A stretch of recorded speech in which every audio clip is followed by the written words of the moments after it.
life, anything is possible. Because we can never fully understand how the world works, and the laws of physics prevent us from being able to tell the future, everything we predict is a probability.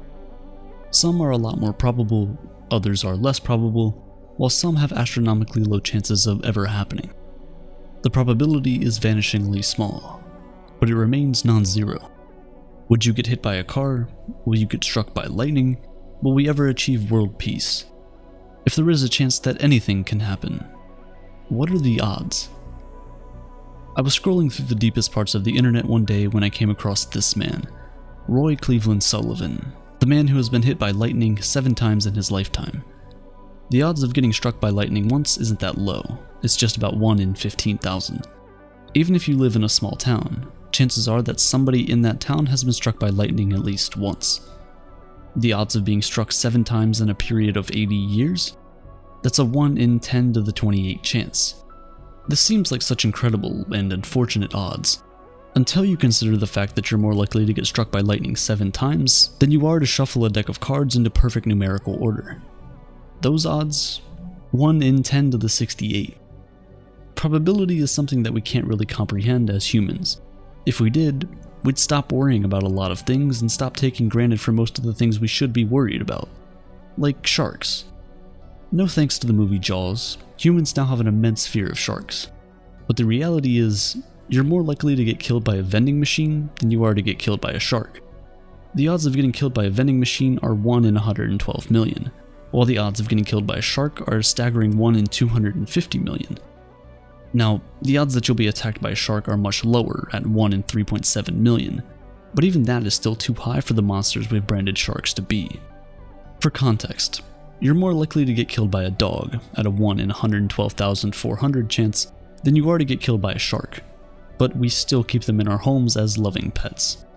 You're more likely to get killed by hornets, wasps, or bees at 1 in 63,225 than you are to get killed by a shark.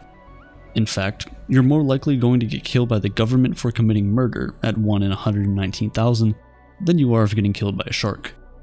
When you put a little thought into it, you realize that most of the time, our fears are sensational and not rational.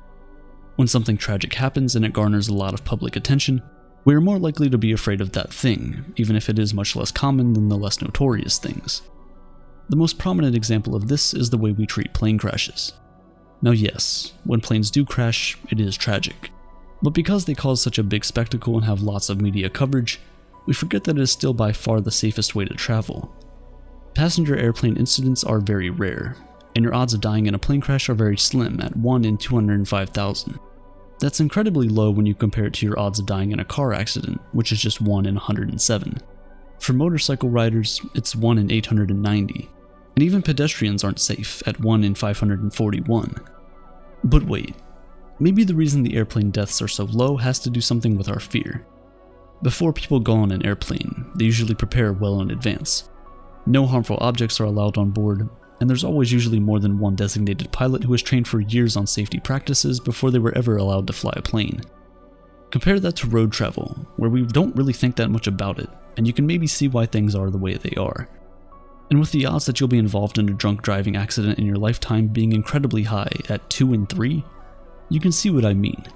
We barely give it any thought. Hopefully, we can all do better. Try to reduce the risk by simply designating a driver beforehand or taking an Uber when you go out for fun. Another thing we should be worried about is right-handed appliances. Yes, it's true that most of the world is right-handed, for some reason. But if we're learning anything as a species, it's inclusiveness.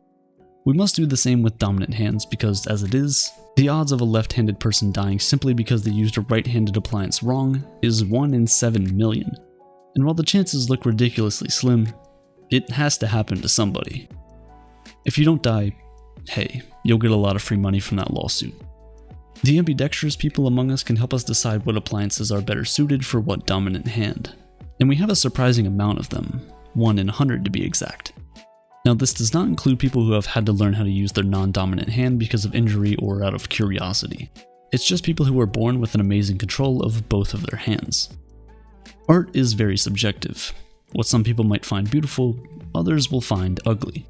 What one might consider great acting, others might see it as over the top and annoying. You see, much unlike science, art doesn't have a definitive set of rules, and so they don't have a strict guideline for judgment either.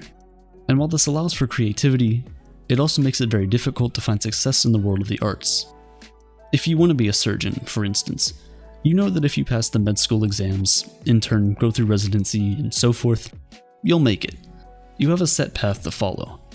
But if you want to be a supermodel or a rock star or a YouTuber, it's not that straightforward. You have to work hard at it every single day, and even then, your odds are very slim.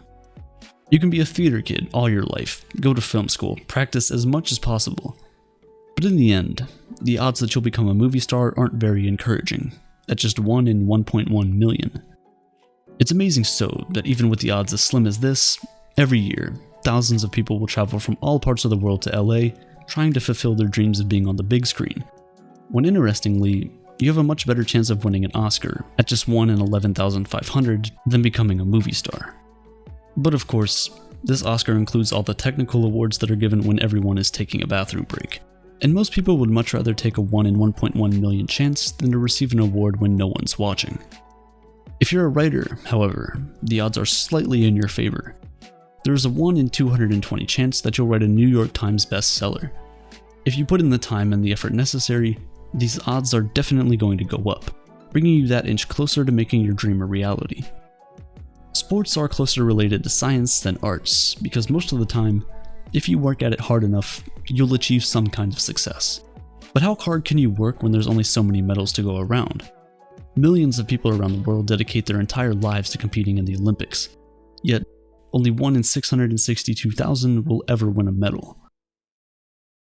And that's the thing about scarcity. When there's such limited space, the odds of ever being able to do or acquire said thing just gets increasingly thinner. Think about the number of children who have worn a spacesuit and helmet to career day in school and told everybody that they want to be astronauts. Now think about the fact that the odds of becoming an astronaut are 1 in 12.1 million, and you get sad for those little kids whose dreams will one day have to be crushed. What if they wanted to be president?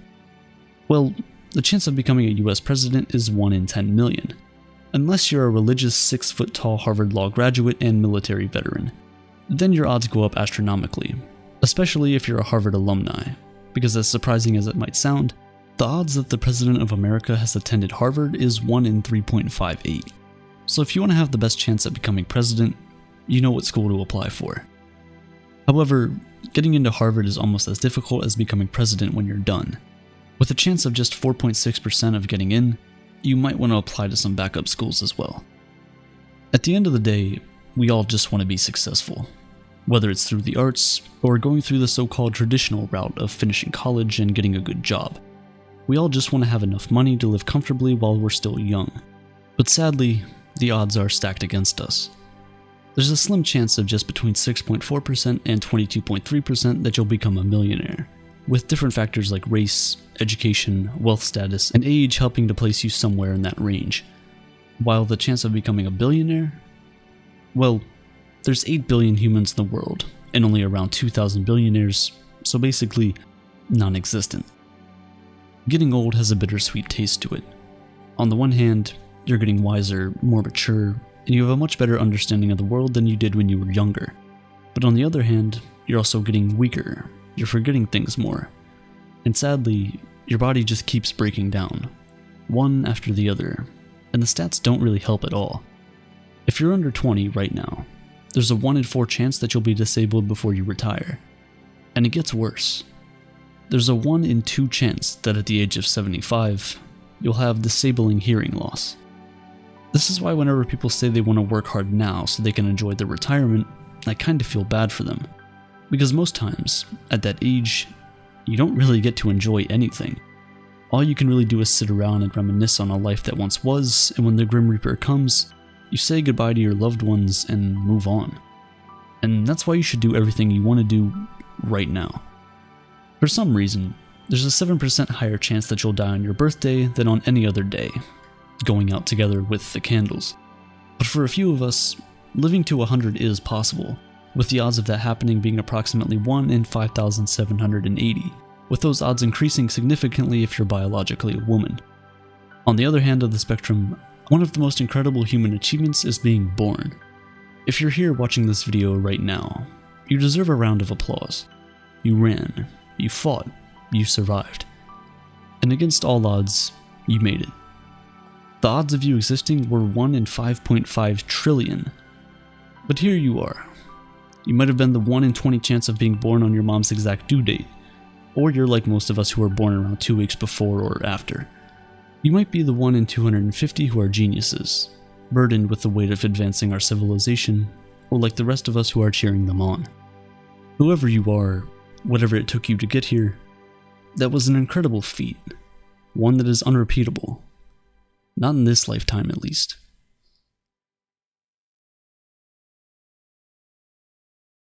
Today's video was sponsored by the great course... Wait, I mean Wondrium, an on-demand video service with thousands of in-depth videos taught by the world's greatest professors.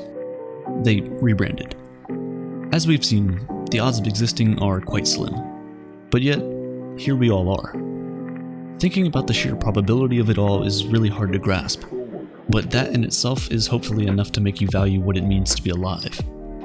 It's learning about things like these that can really change your entire perspective.